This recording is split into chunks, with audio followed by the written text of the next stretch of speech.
Why most people never escape debt? It's not about money. The debt that lives inside you. You are not bad with money. You are in pain. And nobody told you those were different things. Think about the last time you bought something you did not need, not a luxury, something small. A meal that cost more than it should have. A purchase made at midnight. Card number memorized so well your fingers move before your mind decides. Think about the feeling just before that moment. Not excitement, not desire. Something quieter. A pressure. A weight that needed just for a second to lift. That is not a spending problem. That is a survival mechanism wearing the costume of a spending problem. And that distinction is the reason you are still in debt. Not because you lack discipline, not because you haven't tried. You have the half-finished budgets to prove it, the deleted banking apps, the reset payment plans, the conversations you had with yourself at 2 a.m. when the number felt unbearable. You tried. And something inside you, not outside, quietly dismantled everything you built. That something has a name.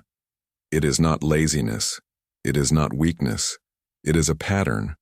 Invisible, structural, psychological, and almost completely ignored by every piece of financial advice ever written.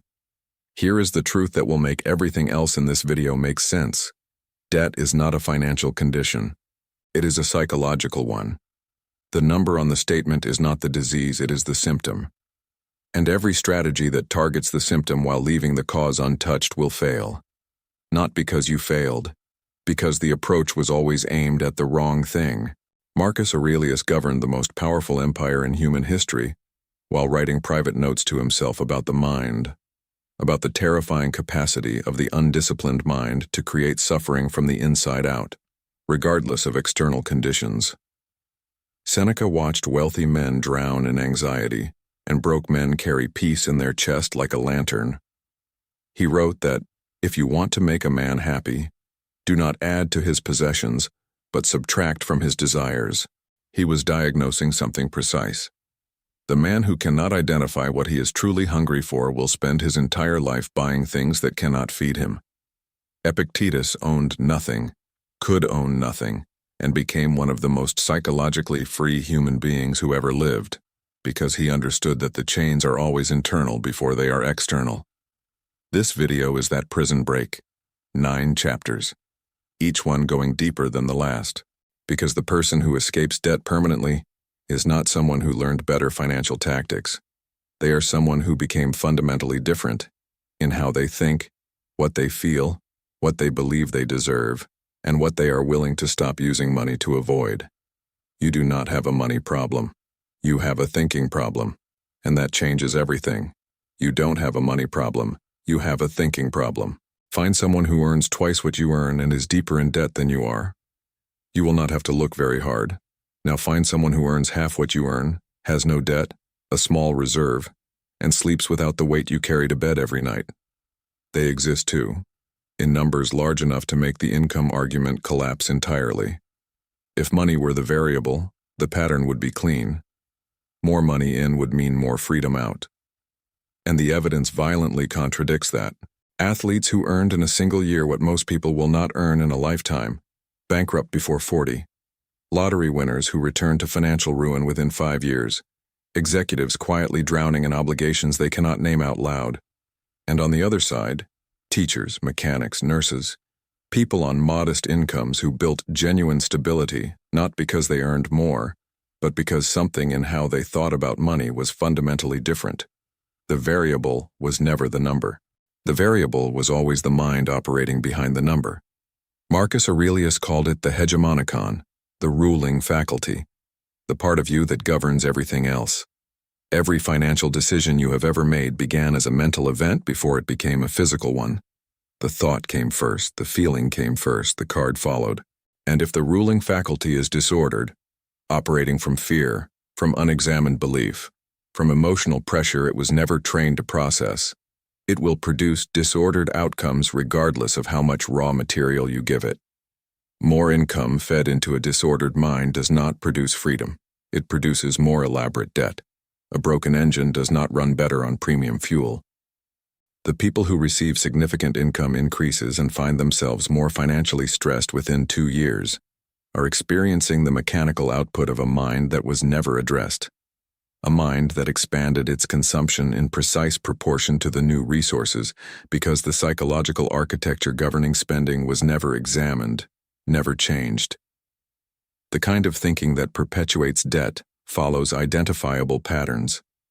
Lifestyle inflation, the automatic expansion of expenses to meet new income. Emotional spending, purchases made from psychological pressure that needed a temporary exit. Financial avoidance, the practiced art of not looking at the full picture because it is too heavy. Magical thinking, the persistent belief that the next raise, the next month, the next fresh start will change the pattern that has survived every previous one. These are not character flaws. They are thinking patterns, and thinking patterns can be interrupted, examined, and replaced, but only by someone who stops outsourcing the diagnosis to external conditions and accepts that the source is internal. Epictetus wrote that some things are within our power and some are not. The pattern keeping you in debt is within your power, not the economy, not the interest rate. The pattern is yours, and because it is yours, it is the one thing you have complete authority to change. The emotion you spend to escape. When was the last time you spent money not because you needed something, but because you needed to feel something? Not joy, not celebration, something quieter, relief, control. The brief sensation of being someone who can. The chemical comfort of a problem that was not solved but was successfully, temporarily drowned out. If you are honest, and this only works if you are honest, the answer is recent, possibly yesterday, and the amount does not matter. It was never about the amount. This is the mechanism financial culture refuses to discuss, because naming it out loud requires admitting that the debt is not the result of careless math. It is the result of pain that needed somewhere to go and found, in spending, a door that was always open. The trigger before an impulse purchase is almost never clean desire. It is almost always discomfort. Stress from a week of problems that felt unsolvable. The ambient anxiety of a life moving in the wrong direction. The loneliness too quiet to call loneliness, but that sits in the chest like a stone. And in that moment, the purchase activates the brain's dopamine system with precision. The anticipation of acquisition. The momentary sense of agency. The feeling, however brief, that you chose something and something responded. The relief is neurologically real, which is why it works, and which is why it keeps working long after the financial consequences have made it objectively irrational. The brain does not optimize for financial outcomes. It optimizes for survival. And if spending has become a reliable tool for managing internal discomfort, the brain will keep reaching for it the way a drowning person reaches for anything that floats. You are not weak for doing this. The mechanism is not a flaw. It is an adaptation built in response to real emotional pressure. Treating it with shame and willpower is like trying to turn off a smoke alarm by hitting it with a hammer. The alarm is not the problem. The smoke is. Epictetus wrote that human beings suffer primarily because they seek to control what cannot be controlled. When you feel anxious, the cause is often not fully within your control. The meeting that went wrong. The relationship under pressure, the future that will not stop being uncertain. These cannot be immediately controlled, but the card can be swiped. And in that action, targeting the one thing that can right now respond to your command, there is a counterfeit version of control that the mind accepts gratefully, desperately, and repeatedly. The purchase is not about the item. It is about the feeling of doing something when everything else feels like it is happening to you. The emotional needs do not go away. The anxiety does not resolve, which means the next trigger is already approaching, which means the pattern continues, which means the debt compounds, not because you are careless, because the wound that spending was recruited to treat was never actually treated. The first act of escaping this pattern is not stopping the spending. Stopping cold without understanding the mechanism is suppression, not transformation. The first act is naming what the spending is for. sitting before the purchase and asking with genuine curiosity, what am I actually trying to feel right now? And is there a way to meet that need that does not cost my future self its freedom? That question alone, asked honestly and consistently, begins to dissolve the automatic quality of the pattern. Because you cannot interrupt a mechanism you have never looked at directly. The identity that keeps you broke. There is a sentence that lives inside most people in chronic debt. Never said out loud, sometimes never consciously thought, but governing their financial behavior with more authority than any budget, any plan, any genuine intention to change. This is just how I am with money. 5 words, quiet as a habit, heavy as concrete. You can feel where it came from. The household where money was always a source of tension, where scarcity was the emotional weather so consistently, it stopped feeling like a condition and started feeling like the climate. The parent who said, with flat certainty, that people like us don't get ahead. The years of being the person who covered it on the card and worried about it later.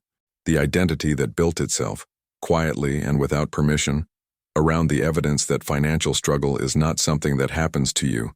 It is something that is you. Identity is the deepest layer of human behavior. It operates below motivation, below discipline, below intention. A person acts in accordance with who they believe they are, even when that belief causes suffering, even when they consciously want something different. The unconscious does not respond to plans. It responds to identity. And when the identity says I am someone who is bad with money, every financial improvement will eventually be sabotaged, not out of malice, but out of an unconscious drive to return to what feels true. Watch the pattern closely. The person who pays off significant debt and within months recreates almost exactly the same amount. The person who gets a raise and finds themselves, a year later, no better off.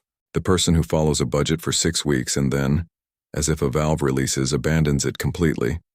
This is not coincidence. This is identity maintenance. The financial situation that exists is the one that matches the internal picture of what is normal for someone like me. The Stoic practice of prosauche, self-attention, observing your own thoughts with rigorous, non-judgmental honesty, is the direct antidote. Not because it immediately changes the belief, but because it makes the belief visible. And a belief that is visible can be interrogated. Is this true? Where did it come from? Does it reflect reality, or the emotional climate of a room I used to live in? The identity transformation required to permanently escape debt is not motivational. It is a matter of examining, with genuine intellectual honesty, the specific beliefs you hold about money, about what you are allowed to have, what you are capable of sustaining, and what it would actually mean to be someone who is financially free. For many people, that image is not purely positive. Financial freedom means responsibility without the excuse of debt. It means becoming someone unfamiliar, and the familiar, however painful, is always psychologically safer than the unfamiliar, however better. You are not someone who is bad with money. You are someone who was taught, by circumstance and emotional inheritance, to relate to money in ways that do not serve you. One is identity, the other is history.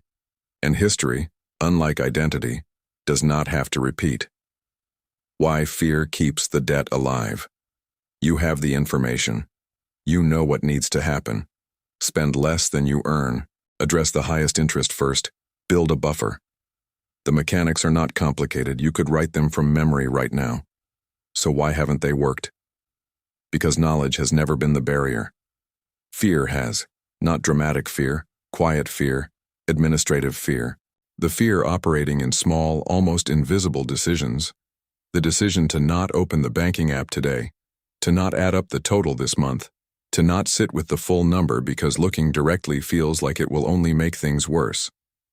This is financial avoidance, one of the most destructive forces in personal finance, almost completely ignored by conventional advice, because it is not a budgeting problem.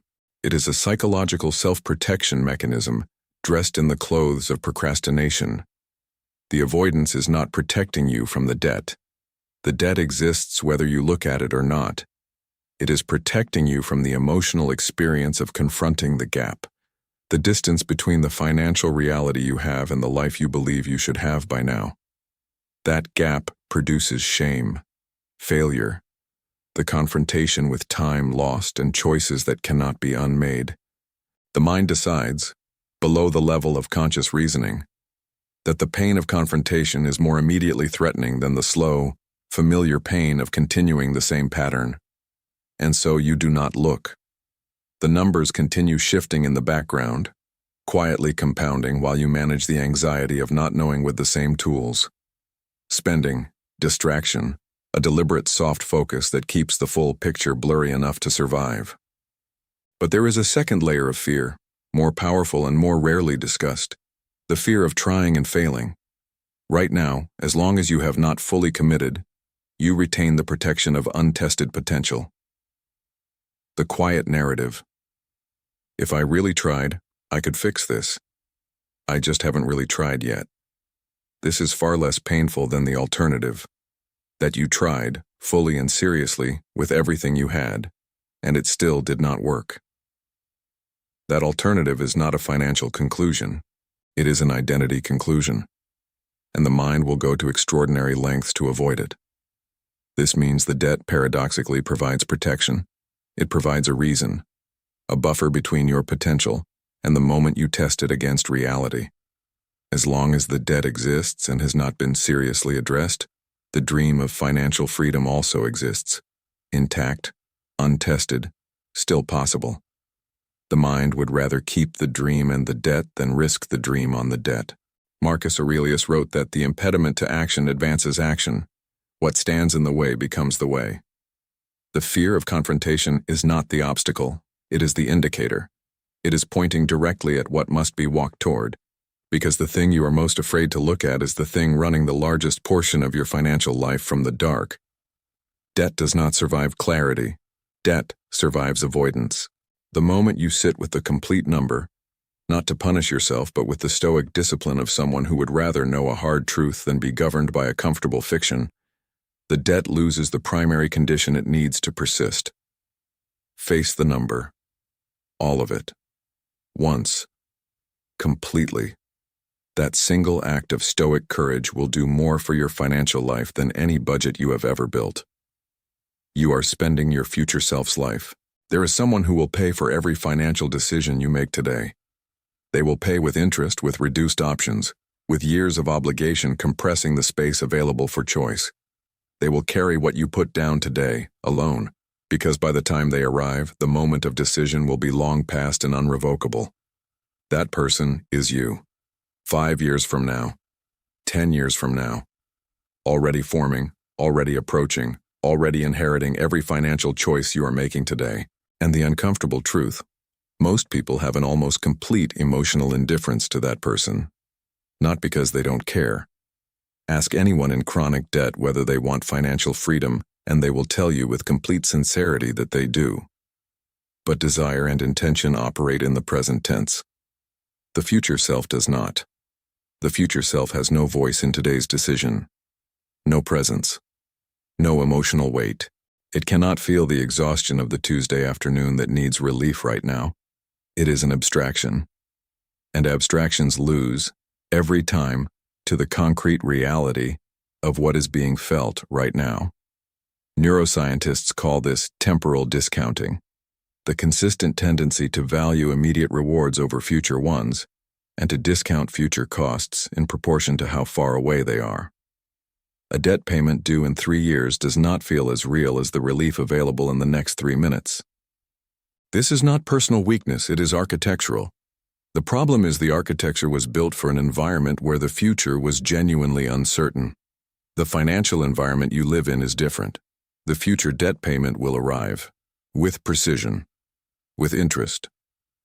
The Stoic practice of premeditatio malorum, the premeditation of adversity, is not pessimism. It is the deliberate act of making the future real enough to be a genuine participant in present decisions, sitting before a financial choice and actually feeling, not abstractly acknowledging but viscerally feeling, what the cost looks like 5 years forward. What does the person who made this decision 1,000 times look like at 50? What options are no longer available to them? What does it feel like to have spent 30 years generating income and have almost nothing to show for it? Not because of fate, but because the future self was never real enough to protect. The future self is not a stranger. It is you, continuous, real, already in motion toward the world your present choices are building. Every purchase made from emotional pain instead of genuine value is a withdrawal from that person's account. Every avoided financial confrontation is a debt transferred silently to their ledger. Make them real. Before the next ordinary decision, the Tuesday afternoon ones, ask what the person who will live with this choice looks like. Ask whether you would make the same decision if they were sitting across from you, waiting to see what you decide. You would not. And that difference in between the decision you make when the future self is absent and the decision you would make if they were present is exactly the size of the change required. The Stoic secret nobody tells you about money. When people hear this video is grounded in Stoic philosophy, some assume Stoicism will recommend wanting less, living with less, treating financial ambition as spiritual weakness. That assumption is wrong. Seneca was one of the wealthiest men in Rome, advisor to an emperor, owner of multiple estates, a fortune translating into hundreds of millions in modern terms. Marcus Aurelius commanded the most powerful military apparatus in human history. These were not men who preached poverty from the safety of poverty. They lived inside wealth and power, and developed from that position a philosophy more practically useful for financial clarity than anything the modern self-help industry has produced. The Stoics were not against wealth, they were against being enslaved by it. They developed the concept of preferred indifference, things genuinely useful and desirable, but that must never become the condition for your inner peace. Money, financial stability, material security, the resources to live well, is a preferred indifferent. Worth pursuing, worth building, but never to be treated as the source of your sense of safety, worth, or identity. Because the moment money becomes the source of your emotional stability, something structurally catastrophic happens to every financial decision you make. Every purchase is no longer a transaction. It is an emotional survival decision. Spending to feel worthy. Spending to feel safe. Spending to manage anxiety that is not being generated internally, but borrowed from external consumption. And borrowed security, like borrowed money, always costs more than it provided. Here's the secret no financial advisor will tell you. The reason most strategies fail at the identity level is not because the strategies are wrong. It is because the person executing them has, without realizing it, made money responsible for things money cannot do. Money cannot make you feel worthy. It can temporarily simulate worthiness, the way a painkiller temporarily simulates health. But the moment the simulation fades, the hunger returns, the spending resumes, and the debt rebuilds. Because the actual need was never addressed. Money cannot make you feel safe if safety has not been cultivated internally. The person whose nervous system reads the world as fundamentally threatening will spend their way to zero trying to purchase a safety that money can approximate for 48 hours, but cannot permanently provide. Money cannot give you an identity.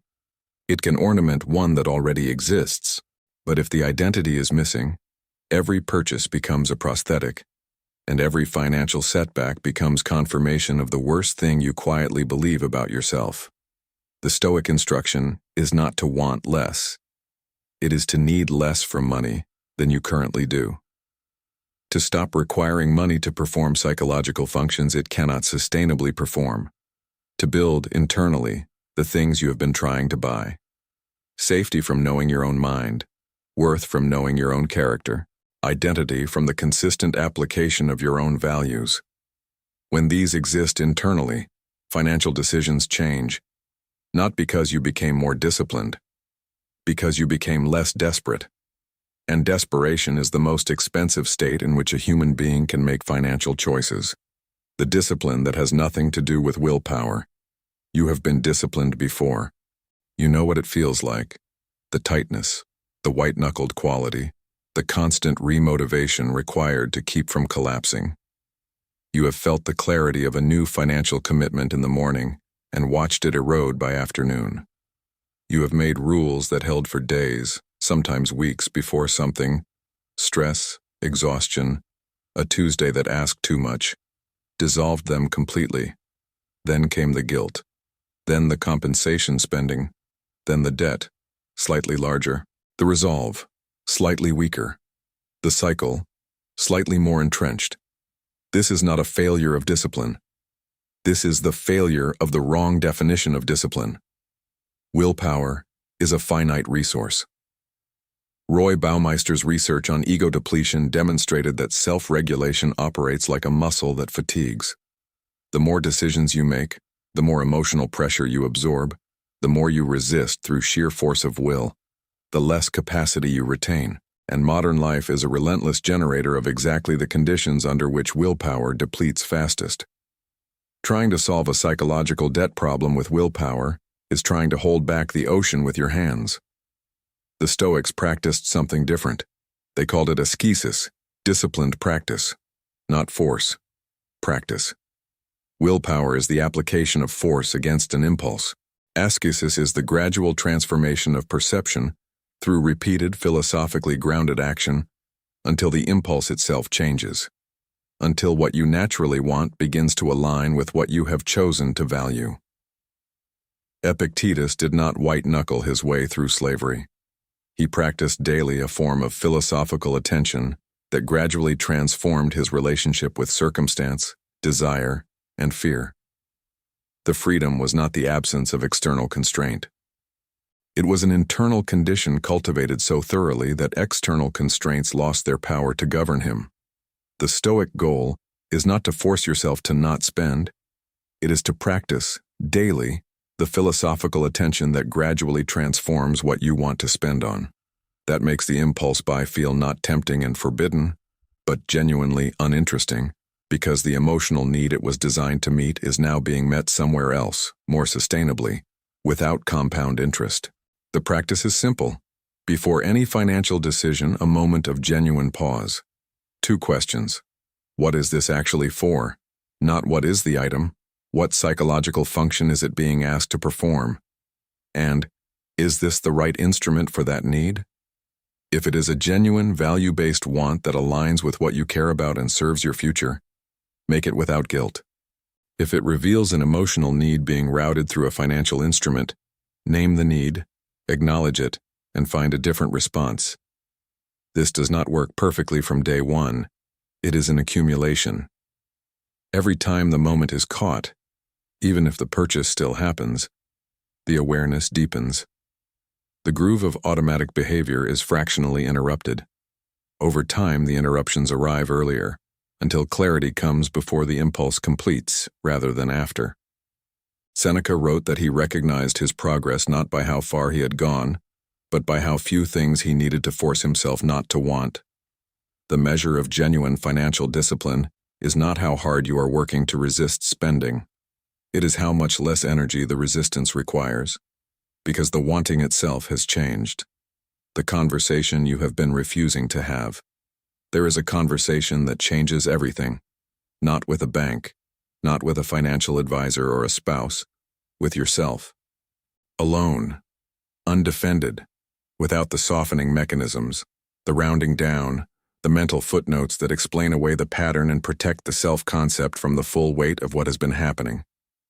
Most people have never had this conversation, not because they lack the intelligence, because they have developed over years of financial struggle, a sophisticated and unconscious set of defenses against it.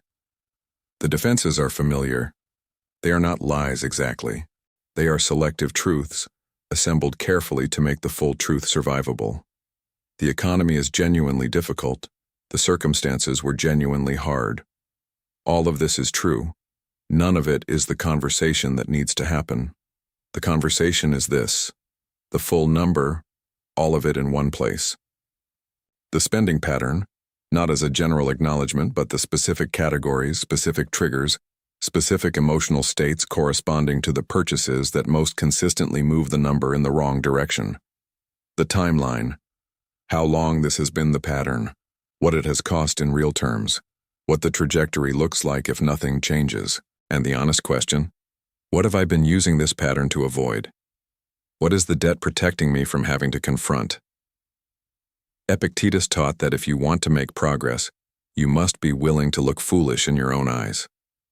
The financial version is looking truthfully at your own numbers, with the clear, undefended gaze of someone who has decided that knowing the truth is more valuable than being protected from it. Most financial planning fails because it uses the plan as an escape from the full confrontation with reality. The problem is identified broadly, the solution constructed broadly, and the mind moves as quickly as possible from the discomfort of the problem to the relief of the solution, without ever sitting long enough with the truth to actually understand it.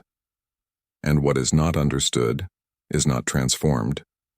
It is managed, temporarily, until the next iteration of the same pattern. Sit with the number. Before the plan, before the fresh start, sit with it and let it be what it is without immediately trying to fix it. On the other side of that discomfort, when the shock has become simply information, something shifts. The avoidance ends. The paralysis ends. The person who has seen the full thing and is still standing discovers they are, genuinely, in possession of the agency to change it. Seneca wrote that the greatest obstacle to living is expectancy, which hangs upon tomorrow and loses today. The financial parallel is the endless deferral of the honest conversation. The tomorrow when you will really look at it. The next month when things will be more stable. Readiness for this conversation is not something you wait for. It is something you choose. Today, with the numbers as they are, have the conversation. All of it. Once. Completely and without defense. Because the plan built on top of an avoided reality is a plan built on sand, and emotional pressure always arrives. The person who does not go back. Getting out of debt is possible.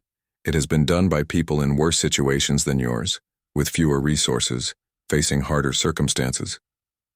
The path exists. Staying out of debt, permanently, without white-knuckling it, without building a new obligation as the old one closes, is a different kind of achievement. It does not require a different financial strategy. It requires a different person, not richer, different. Most financial success stories miss this distinction. They describe the tactics, the timeline, the sacrifices, and credit the outcome to discipline and the right system. What they rarely describe is the identity shift that made the outcome permanent. The change not in what the person did, but in who they became. The change that made financial freedom not an achievement to be maintained through constant effort, but a natural expression of who they now were. The Stoics called this prokopton, the one who progresses, not the perfect sage who never errs, the person who is genuinely, irreversibly in motion, who has committed not through a single dramatic resolution, but through the daily, repeated, imperfect practice of a different way of being, to becoming someone new. The person who does not go back is identifiable by 4 internal qualities. Clarity, not optimism, not confidence. The practiced capacity to see financial reality as it is, regularly, honestly, without the distortions of avoidance or denial, and to make decisions from that clear seeing rather than from emotional noise. They look at the numbers often, not because it is always pleasant, but because clarity is, for them, a higher value than comfort. Emotional sovereignty. They still feel stress, still feel the pull of impulse, but they have developed, through daily self-examination, a gap between feeling and action that did not exist before. In that gap lives the question, what is this actually for? They are no longer governed by their emotional states. They are informed by them. The difference is everything, a genuine relationship with the future self. Not abstract acknowledgement, but a felt sense of continuity, an actual emotional connection to the person they are becoming. They make financial choices with that person in the room, as a real consideration, rather than a distant abstraction. Ataraxia, what the Stoics called a settled, unforced tranquility that does not depend on external conditions. Not low ambition.